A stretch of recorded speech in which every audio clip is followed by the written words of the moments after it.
Hello dear student, today we are going to learn voyaging towards excellence.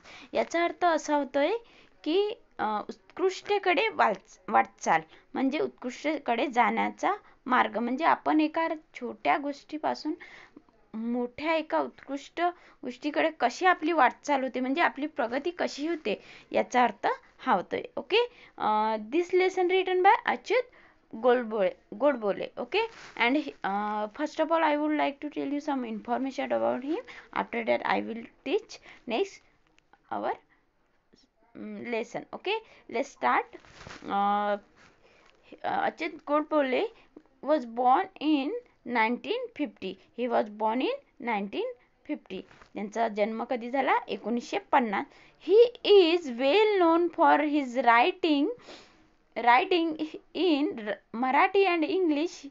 आणि यांनी कशासाठी प्रसिद्ध होते? सर्वात जास्त मराठी आणि इंग्लिशच्या रायटिंगसाठी प्रसिद्ध होते. He is prolific writer in various genres and has produced numerous original work as well as adaptation of work from other language into Marathi.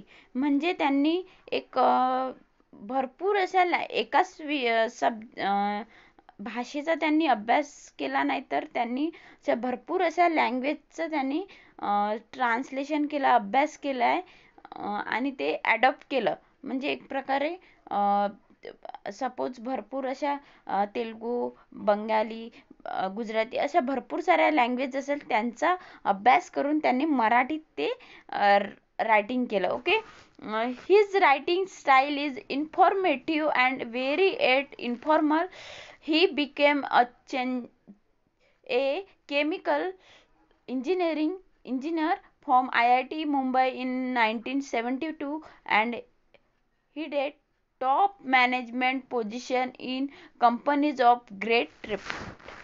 बघा इथे त्यांची रायटिंग स्टाईल कशी, लिहिण्याची पद्धत कशी होती? इन्फॉर्मेटिव्ह म्हणजे आपण म्हणूया माहिती जशी फार सुंदर होती. अँड व्हेरी इन्फॉर्मल म्हणजे अनौपचारिक अशा पद्धतीची खूप फार सुंदर अशी त्यांची रायटिंग स्टाईल होती. Okay, he became a chemical engineer from IIT Mumbai in 1972.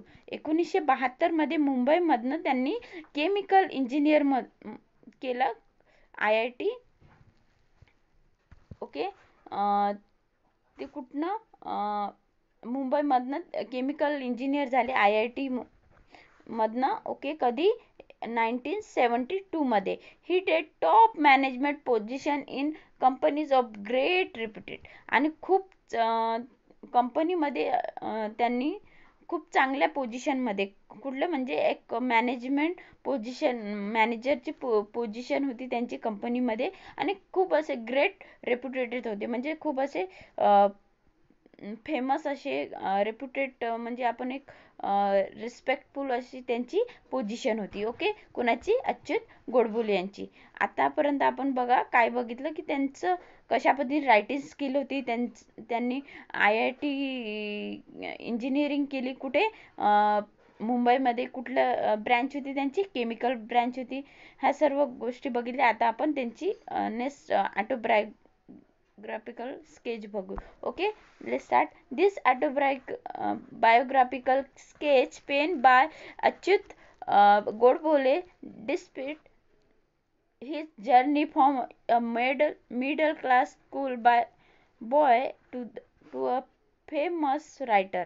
आणि त्यांची ऑटोबायोग्राफिकल स्केच म्हणजे आत्मचरित्र. त्यांनी त्यांचं आत्मचरित्र कशाबाबत होतं बघा. त्यांची जर्नी एक मिडल क्लास स्कूल बॉय, म्हणजे एक साधारण घरचं एक स्कूल बॉय पासून तर त्यांचं फेमस रायटर होण्यापासूनच त्यांची कशी स्टोरी आहे हे या आत्मचरित्रामध्ये त्यांचा प्रवास सांगितला आहे. ओके, त्यांची लाईफ जर्नी आपल्याला सांगितली आहे. यामध्ये या स्टोरीमध्ये आपल्याला त्यांची म्हणजे त्यांचं आत्मचरित्र, म्हणजे त्यांचं मिडल स्कूल बॉय पासनं तर IIT कसे बनले आणि त्यांचं फेमस रायटर कसे बनले, हे सर्व त्यांची लाईफ स्टोरी यामध्ये सांगितली आहे. ओके, म्हणजे त्यांचा पूर्ण पर्सनल एक्सपिरियन्स आपल्यासोबत शेअर केला आहे त्यांनी. He headed many other reputed companies and later became a famous writer. Uh, the present write-up discusses his quest for excellence, how he developed a thirst for knowledge. बघा इथे बघा, he was a successful general manager of Patni computer system मध्ये हे एक successful general manager होते. कुठे? पटनीमध्ये. He headed many other reputed company, आणि त्यांनी खूप अशा रेप्युटेड कंपनीजमध्ये काम केलं होतं. आणि तिथून ते फेमस रायटर कसे बनले. And the present write up discuss the quest for excellence, आणि तिथून त्यांचा उत्कृष्टेकडे मार्ग कसा गेला, त्यांचा वाटचाल कशी गेली उत्कृष्टेकडे, हा सर्व. How he develop a thirst for knowledge, आणि त्यांचं जे नॉलेज मिळवण्याची जी तहान होती, थ्रस्ट होती, ते त्यामध्ये ते कसे डेव्हलप झाले, कसे ते प्रसिद्ध झाले, किंवा कसे त्यामध्ये यश मिळालं, ह्या सर्व गोष्टी याच्यामध्ये सांगितल्या. He discusses at the length the ingredient and essential of success, the way to achieve it. आणि त्यांनी इथे हे डिस्कस केलं आहे की त्यांचं सक्सेसचं महत्त्व कसं आहे, त्यांनी कोणत्या मार्गाने त्यांनी ते अचीव केलं सक्सेस, म्हणजे कशा पद्धतीने त्यांनी जे त्यांचे जो रायटिंग स्किल होती ते कशा पद्धतीने त्यामध्ये यश मिळवलं, IIT मध्ये कशा पद्धतीने त्यांनी सक्सेस मिळवलं, ह्या सर्व गोष्टी या लेसनमध्ये आपल्यासोबत त्यांनी शेअर केल्या. म्हणजे त्यांनी जसं आपली जशी लाईफस्टाईल सुरुवाती स्कूल बॉय पासून सुरुवाती जशी लाईफस्टाईल ते आपण सक्सेस होतपर्यंत एखाद्या सक्सेस व्यक्तीची कशी स्टोरी असते, ती स्टोरी अच्युत गोडबोले यांनी आपल्यासोबत त्यांची पर्सनल स्टोरी आपल्यासोबत शेअर केली. Okay, let's start. बघूया आपण आता लेसन कशा पद्धतीचा आहे. ओके, वॉयजिंग टुवर्ड्स एक्सलंट, उत्कृष्टेकडे जाण्याची वाटचाल किंवा प्रगतीकडे त्यांचं जाण्याची वाटचाल कशा पद्धतीची ते बघूया. Okay, let's start. I had a very simple upbringing. We were a lower middle class family. इथे त्यांनी आता सुरुवातीची त्यांची जी लाईफची जी सुरुवात होती तिथपासून आपल्याला सांगितलं. I had a very simple म्हणजे अपब्रिंगिंग, म्हणजे इथे सांगितलं की त्यांचं बालपणाचं जे संगोपन झालं, जे शिकवण झालं, व्हेरी सिम्पल झालं. म्हणजे त्यांची बालपणाची जी सुरुवात होती खूप फार, म्हणजे बालपण जे त्यांचं झालं, संगोपन किंवा शिकवण झालं, ते फार कसं होतं, सिम्पल होतं. It had a very simple. Okay, we were a lower middle class family, आणि ते कुठल्या फॅमिलीला बिलोंग करत होते, very simple and middle class family मधले बिलोंग करत होते. Our 30 square feet house did not even have basic amenities such as a fan, a refrigerator, a geyser, a dining table, or a gas stove, live alone, an air conditioner or a car. बघा इथे त्यांनी त्यांची situation सांगितली, त्यांची परिस्थिती कशा पद्धतीची होती. जेव्हा ते स्कूल बॉय होते तेव्हा ते सांगून राहिले की माझं जे बालपण गेले हे फार साधं होतं, आणि मी जो बिलोंग करत होतो तो एकदम मिडल क्लास फॅमिलीला बिलोंग करत होतो. आणि जे माझं जे आम्ही जिथे राहत होतो, कोण, अच्युत गोडबोले सांगून राहिले की मी जिथे राहत होतो, अवर 300 स्क्वेअर फीट हाऊस, आमचं जे घर होतं ते 300 स्क्वेअर फूट होतं. And did not even have basic amenities, म्हणजे एम्युनिटीज मीन्स काही त्यामध्ये जे 300 स्क्वेअर फूटचं आमचं जे घर होतं ते त्यामध्ये कुठलेही सुविधा नव्हते. एम्युनिटीज मीन्स कुठल्याही सुविधा नव्हत्या आणि तिथे बघा कुठल्या कुठल्या सुविधा नव्हत्या त्यांच्याकडे. Fan, refrigerator, geyser, dining table और गॅस स्टोव. त्यांच्याकडे साधा फॅन सुद्धा नव्हता, रेफ्रिजरेटर नव्हतं, गीजर नव्हतं, डायनिंग टेबल नव्हतं आणि स्टोव सुद्धा त्यांच्याजवळ नव्हतं जेव्हा ते 300 स्क्वेअर फूट हाऊसमध्ये राहत होते तेव्हा. बघा आजकाल लोकांना किती साऱ्या सुविधा असतात पण त्यांना या सुविधा नव्हत्या. रेफ्रिजरेटर नव्हतं, फॅन नव्हतं, गीझर नव्हतं, डायनिंग टेबल नव्हतं आणि गॅस स्टोव सुद्धा नव्हता. Even live alone and air conditioner और कार. यांना तर सोडूनच द्या. इवन नाही आपण म्हणूया इथे त्यांच्याकडे एअर कंडिशनर, कार हे तर फार दूरची गोष्ट झाली. म्हणजे AC आणि कार ह्या गोष्टी तर फार दूरच्या झाल्या कारण त्याच्याकडे refrigerator, gas, dining table, stove ह्या सुद्धा नव्हत्या. बघा it was only when I enter the college that I got watch and we got a dining table and gas stove at home. आणि ते म्हणत आहेत जेव्हा मी कॉलेजला एंटर केलं तेव्हा माझ्याकडे एक मला वॉच मिळाली अँड बघा and we got a dining. आणि आम्ही तेव्हा काय घेतलंय, डायनिंग टेबल घेतला आणि एक स्टोव घेतला. जेव्हा ते कॉलेजमध्ये गेले तेव्हा त्यांना एक वॉच मिळाली आणि त्यांनी त्यांच्या घरामध्ये एक डायनिंग टेबल घेतलं आणि एक स्टोव घेतलं. जेव्हा ते कॉलेजमध्ये होते, स्कूल बॉय होते तेव्हा त्यांच्याकडे कुठल्याही सुविधा नव्हत्या. ओके. Never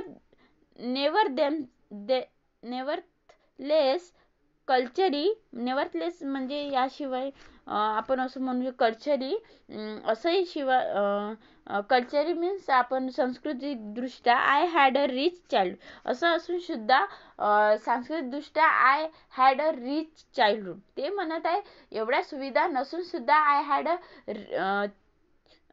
rich childhood. मी काय बालपणात मी काय होतो, फार श्रीमंत होतो असं सांगितलंय.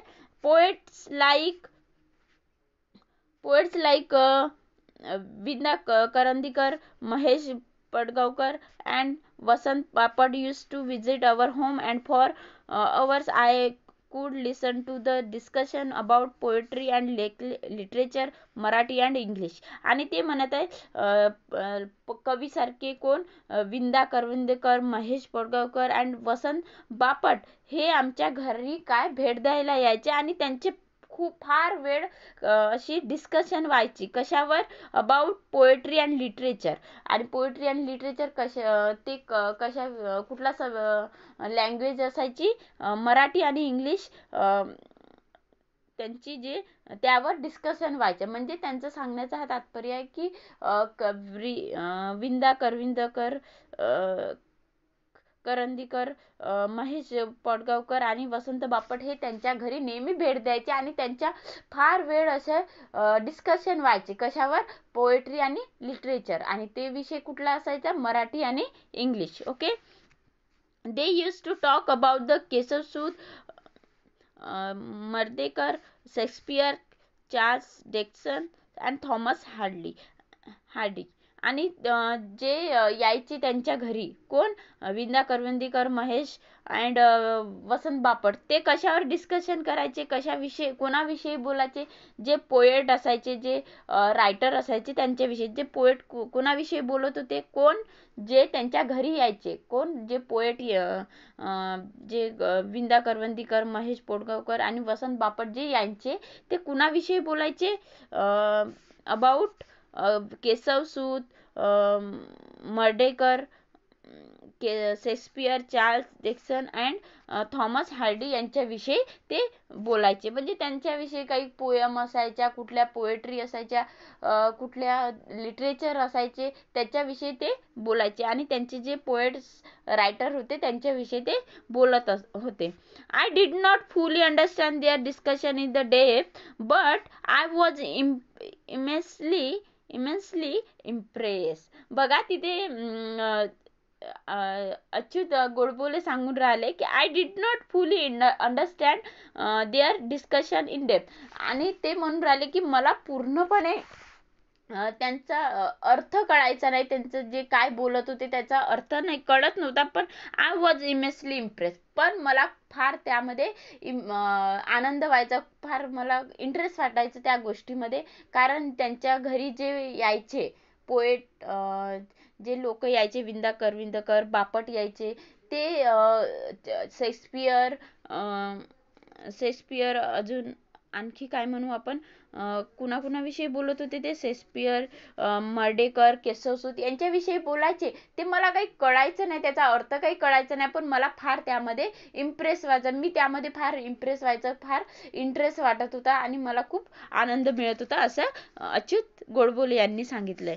We also were lucky to have Pandit PT. बघा इथे पीटी सांगितलं दाखवलं आहे बघा, shortcut of Pandit Kumar Gandharva and Pandit Bhimsen Joshi and Pandit Jashraj visit our place and talk about the Indian music till late night or sometimes dawn. बघा इथे आधी त्यांच्या घरी कोण यायचे, एक ते जे लोक यांचे विंदाकर जे कवी यायचे, ते एका कवीविषयी, एका केशवसूत विषयी, करंदीकर अँड शेक्सपियर विषयी बोलायचे, केशवसूत विषयी बोलायचे. आणि आता बघा, आता सांगून राहिले की कोण यायचे आता त्यांच्या घरी.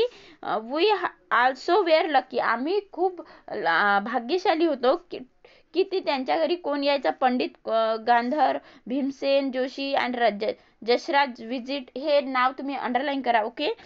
ते यायचे आणि ते त्यांच्या घरी यायचे आणि ते कशाविषयी बोलायचे, Indian music.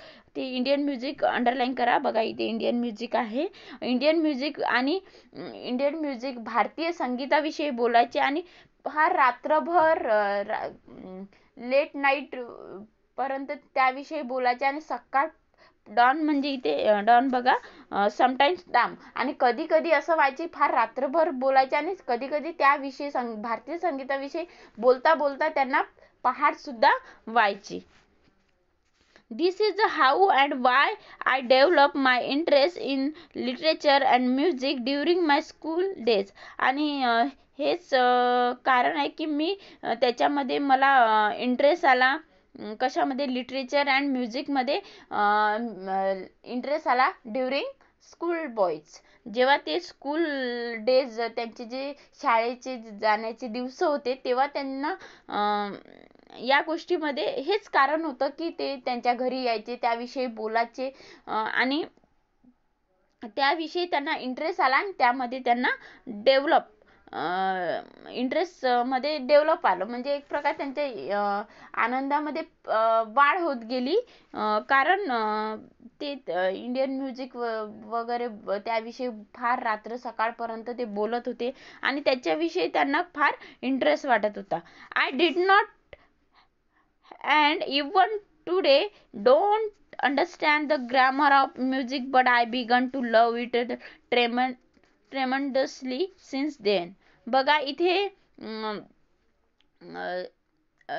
Writer Achyut Godbole बघा, आधी यांनी हे सांगितले की काही विंदाकर, वसंत बापट हे यायचे आणि शेक्सपियर, परत काय मर्ढेकर यांच्याविषयी, मराठी लिटरेचर, इंग्लिश लिटरेचर यांच्याविषयी बोलायचे, पण ते मला काही समजायचं नाही, पण त्याच्यात मला इंटरेस्ट वाटायचं.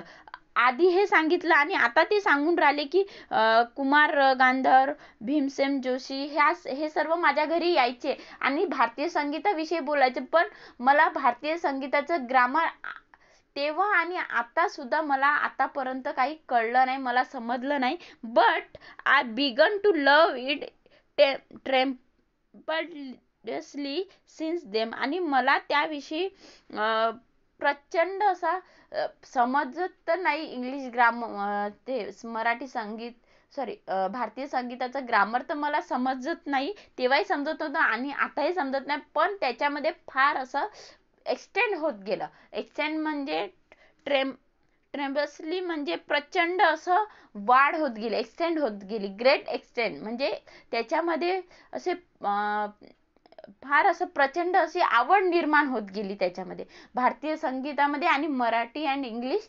लिटरेचरमध्ये, हे सांगत आहे. बघा ह्या पॅरेग्राफ मध्ये आपण काय शिकलो, त्यांनी त्यांचा जीवन लाईफ ही सिंपल होती आणि त्यांच्या घरी काही सुविधा नव्हत्या, नंतर काही दिवसानंतर आल्या आणि जे त्यांच्या घरी काही करविंदकर, विंदा करविंदकर, वसंत बापट हे यायचे आणि ते इंग्लिश लिटरेचर, मराठी लिटरेचर बद्दल बोलायचे, पण मला त्यातलं काही कळत नव्हतं, पण मला इंटरेस्ट वाटत होतं असं अच्युत गोडबोले यांनी बोललं. आणि नंतर त्यांनी हे सांगितलं की त्यांच्याकडे पंडित कुमार यायचे, भीमसेन यायचे, हे सर्व यायचे आणि भारतीय संगीताविषयी बोलायचे, पण त्याविषयी, त्या भारतीय संगीताच्या ग्रामर विषयी मला तेव्हाही कळलं नाही आणि आताही कळालं नाही, पण त्याच्यामध्ये प्रचंड अशी आवड माझी निर्माण होत गेली. हे फर्स्ट पॅराग्राफ मध्ये सांगितलं. आता नेक्स्ट पॅराग्राफ बघूया.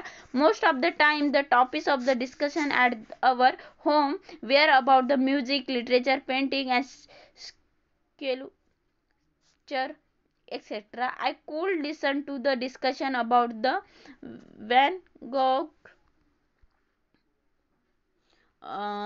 Mozart and Michelangelo etc. बघा इथे मोस्ट ऑफ द खूप वेळा असं झालंय की the topic of the discussion at the our home, त्यांच्या घरी अशा गोष्टीवर बोलले गेले, कुठल्या डिस्कशन केलं गेलं, अबाउट म्युझिक विषयी बोलले गेले, लिटरेचर, पेंटिंग्स विषयी बोलले गेलं जात होते, म्हणजे डिस्कशन व्हायचं music, literature, paintings and sculpture म्हणजे शिल्पकला, ओके, याविषयी डिस्कशन व्हायचं भरपूर वेळा त्यांच्या घरी. I could listen to discussion about, त्यांनी कशाविषयी ऐकलं, Van Gogh's, Mozart and Michelangelo इत्यादी विषयी त्यांनी डिस्कशन ऐकलं, okay. It was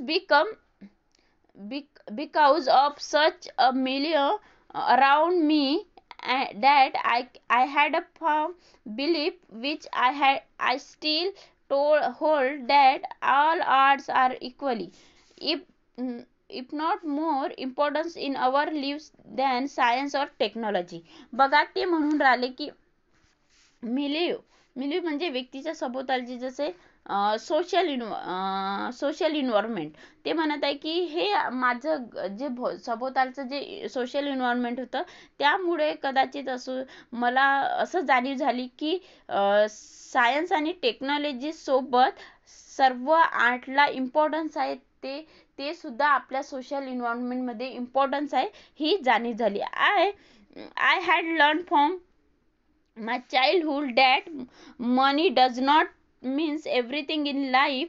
It is necessary, but if at all there is something which enriches our lives and put meaning to our existence, it is the art, music and literature. बघा ते इथे सांगून राहिले की I had learned from my childhood, मी माझ्या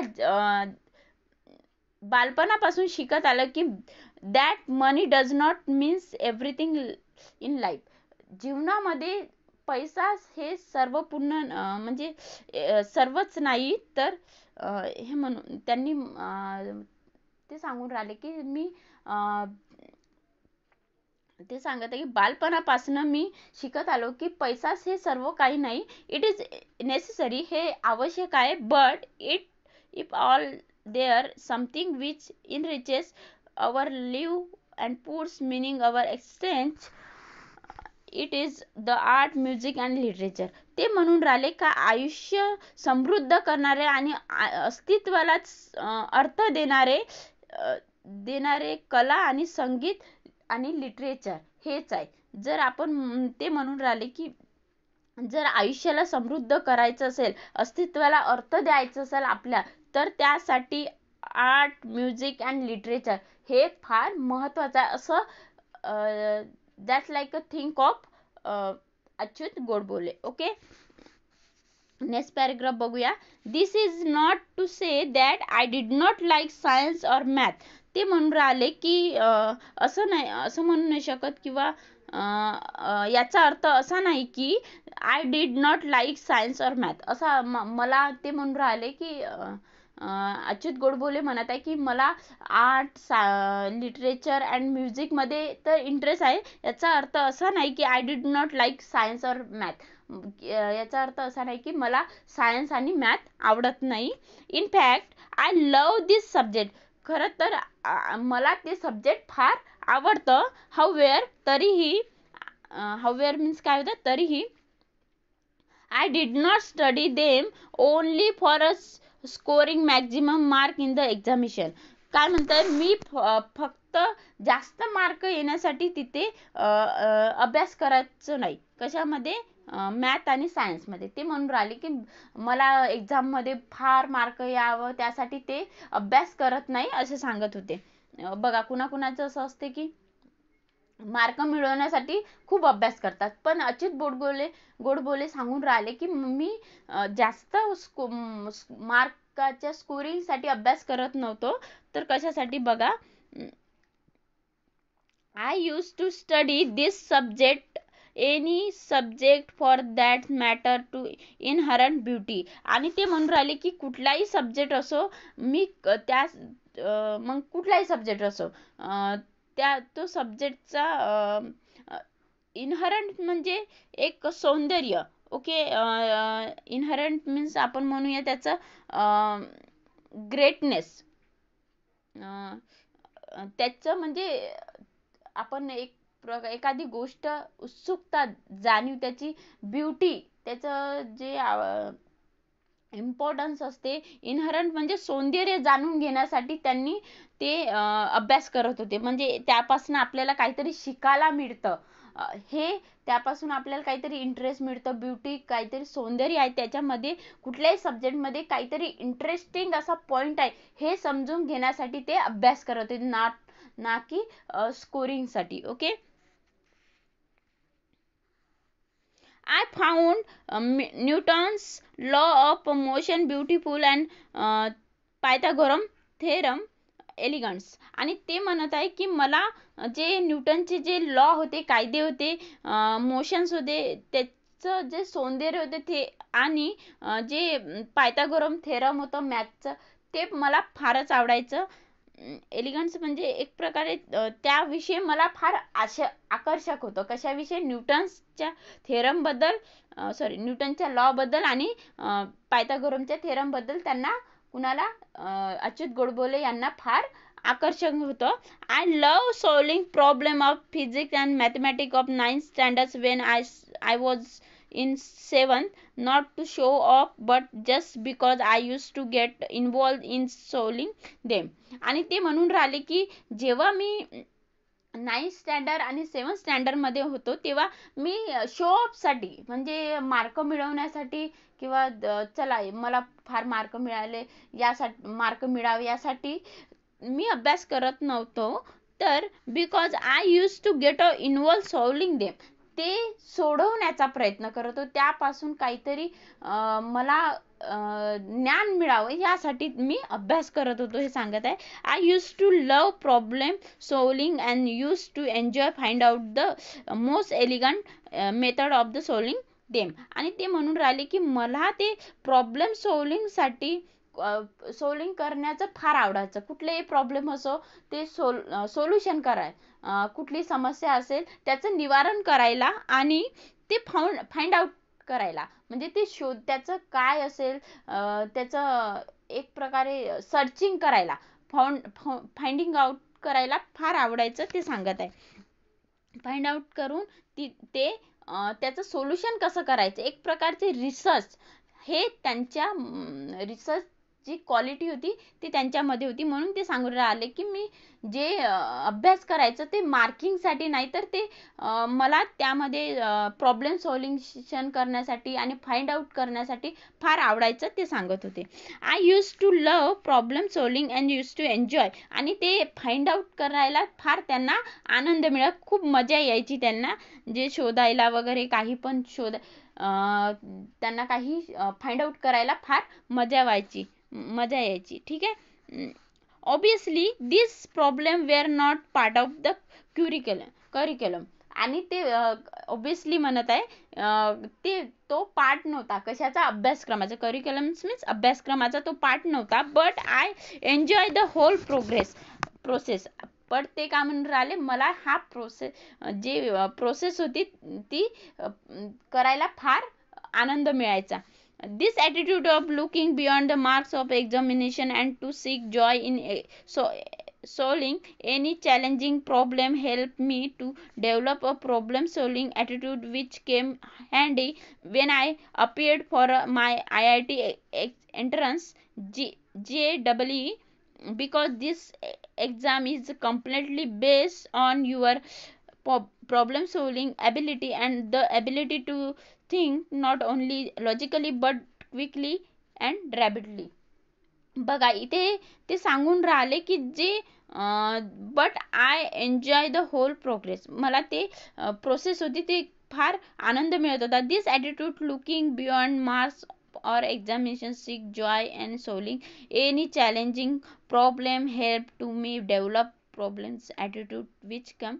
ते म्हणून राहिले की इथे जेव्हा त्यांनी JEE IIT मध्ये जेव्हा त्यांनी एक्झाम दिली, एंट्रन्स एक्झाम दिली, तेव्हा हे प्रॉब्लेम सोल्विंगचं जी त्यांचा ॲटिट्यूड होता तो फार कामी आला. कारण तिथे प्रॉब्लेम सोल्युशन करणं, समस्या निवारण करण्याची जी त्यांची वृत्ती होती तेच IIT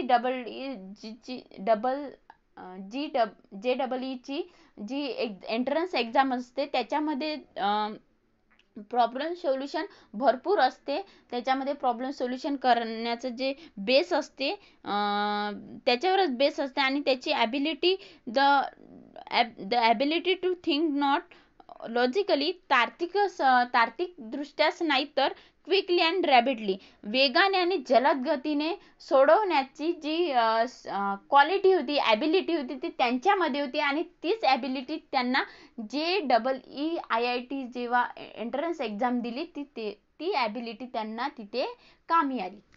कळलं का? इथे काय म्हटलंय की जे त्यांचं एक इंटरेस्ट होता कशामध्ये, प्रॉब्लेम सोल्युशन, आणि तेच प्रॉब्लेम सोल्युशन कशामध्ये होतं, जेव्हा त्यांनी IIT JEE दिलं, एक्झाम दिली त्याच्यामध्ये तेच होतं. म्हणून त्यांना तो ॲटिट्यूड तिथे कामी आला. आणि प्रॉब्लेम सोल्युशन ॲबिलिटी असते तेच नाही तर त्यांचे तार्किक म्हणजे एक लॉजिकली क्वेश्चन्स असतात तेच नाही तर तिथं क्विकली आणि रॅपिडली, वेगाने आणि जलद गतीने अशा पद्धतीने ती एक्झामिनेशन सोडवायची असते. ती क्वालिटी त्यांची जी आधीची होती ती क्वालिटी तिथे JEE जेव्हा एक्झाम दिली तिथे त्यांना कामी पडली. ओके, म्हणजे एक प्रकारे त्यांच्यामध्ये एक ॲटिट्यूड होता प्रॉब्लेम सोल्युशनचा. प्रॉब्लेम सोल्युशन करण्या, समस्या कुठल्याही समस्या असो ते निवारण करण्याचं त्यांच्यामध्ये एक क्वालिटी होती. म्हणजे ते निवारण करण्यात त्यांना इंटरेस्ट यायचा, एन्जॉय वाटायचं, तेच एक्झाम मध्ये होतं त्यांच्या, म्हणून त्यांना ते फार कामी पडलं. Okay, I score 100% mark in mathematics in almost all the examination that I appeared for from my first standard until IIT, barring only a few times. बघा इथे म्हणताय ते म्हणून राहिले की जवळपास सर्वच एक्झामिनेशन मध्ये मॅथमॅटिक्स मध्ये मला 100% मार्क्स मिळाले आहे. I appeared for my first standard, ते म्हणून राहिले मी पाहत आहे फर्स्ट स्टँडर्ड पासून ते IIT पर्यंत मला काही वेळ सोडता मला सर्वच वेळेस काय झालं, काही फ्यू टाइम्स सोडता मला सर्वच वेळेस एक्झामिनेशन मध्ये मॅथमॅटिक्स मध्ये 100 मार्क मिळाले हे सांगून राहिले. IIT मध्ये फर्स्ट स्टँडर्ड टू IIT जेव्हा त्यांनी केलं तेव्हा त्यांना आउट ऑफ मार्क्स मिळाले हे सांगून राहिले. I stood 16 in SSC board at that time.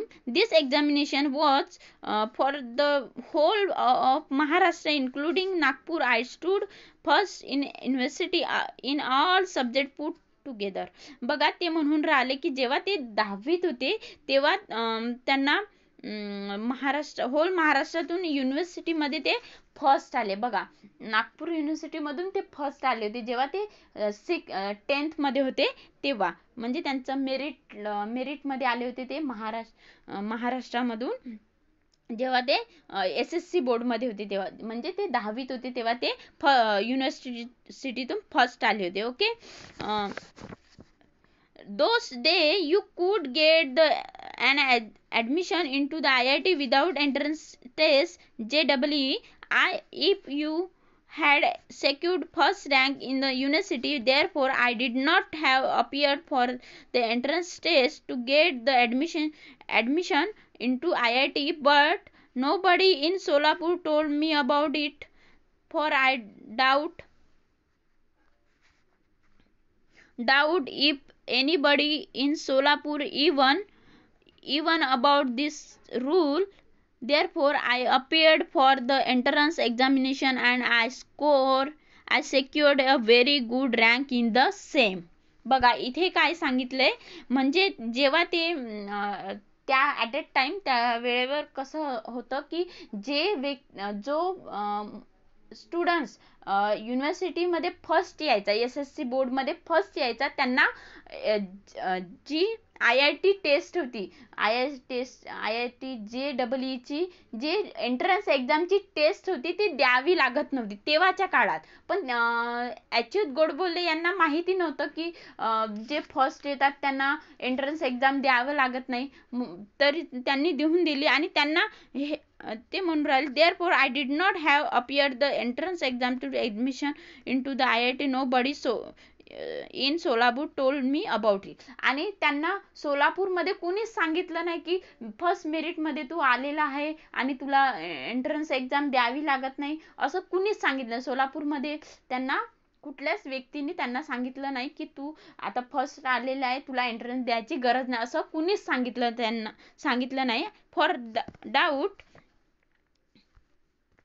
In anybody म्हणजे त्यांना कुठल्याच व्यक्तीने सांगितलं नाही. In Solapur even knew about this. तरी सुद्धा त्यांना लोकांना माहित होतं की एंट्रन्स एक्झाम जर मेरिट 10th मध्ये जर फर्स्ट आलं, मेरिट आलं, युनिव्हर्सिटीमध्ये जर फर्स्ट आलं तर एंट्रन्स एक्झाम द्यावी लागत नाही, हे सर्वांना माहीत असून सुद्धा त्यांना सोलापूर लोकांनी त्यांना सांगितलं नाही. तरी सुद्धा त्यांना आता सांगितलं नाही तर त्यांनी ती एक्झाम दिली. त्यांना माहीतच नव्हतं की मी फर्स्ट आलो आहे, मला एंट्रन्स एक्झाम द्यायची, JEE ची एंट्रन्स जी टेस्ट असते ती द्यायची गरज नसते, ते माहितीच नव्हतं त्यांना, म्हणून त्यांनी ती एक्झाम देऊन दिली. आणि ते बघा examination, I appeared for the entrance examination and I secured a very good rank in the same. आणि त्यांनी ती एक्झाम सेक्युअरली व्हेरी गुड, खूप चांगल्या रँक मध्ये, फर्स्ट रँक मध्ये ती एक्झाम पास केली. बघा तेव्हा सोलापूर लोकांना माहित होतं की जे स्टुडंट फर्स्ट येतात त्यांना एंट्रन्स एक्झाम द्यायची गरज नसते, पण त्यांना कुणी सांगितलं नाही. ते हेच म्हणून राहिले अच्युत गोडबोले की मला कुणी सांगितलं नाही की मी फर्स्ट आलेला आहे आणि मला एंट्रन्स एक्झाम द्यायची गरज नाही, असं सांगितलं नाही. म्हणून तरी सुद्धा मी माहीत नसल्यामुळे त्यांनी ती एक्झाम दिली आणि ते फर्स्ट रँक मध्ये, चांगल्या गुड रँक मध्ये ते पास झाले. त्या JEE IIT जी एंट्रन्स एक्झाम द्यावी लागते JEE, ती पास केली, चांगल्या मार्काने त्यांनी पास केली. Okay. I was quit happy getting into IIT but my Joy was short lived. ते काय म्हणतात, काही काळ मला IIT मध्ये फार आनंद मिळाला पण तो शॉर्ट लिव्ह होता, तो अल्प काळच माझा तो आनंद टिकला, ते म्हणून राहिले. Okay. At Solapur I had not seen any building was full of the sky gold, which was more than 3 straight. Mumbai however was full of sky gold. ते म्हणत आहे की सोलापूरमध्ये कधी एवढ्या मोठ्या मोठ्या बिल्डिंग मी कधी बघितल्या नाही. त्या मुंबईमध्ये जाऊन IIT केलं तेव्हा मी फार मोठ्या मोठ्या बिल्डिंग बघितल्या. आता नेक्स्ट उद्याला बघू आपण. नेक्स्ट तिथला पॅरेग्राफ उद्याला बघू. Okay, bye.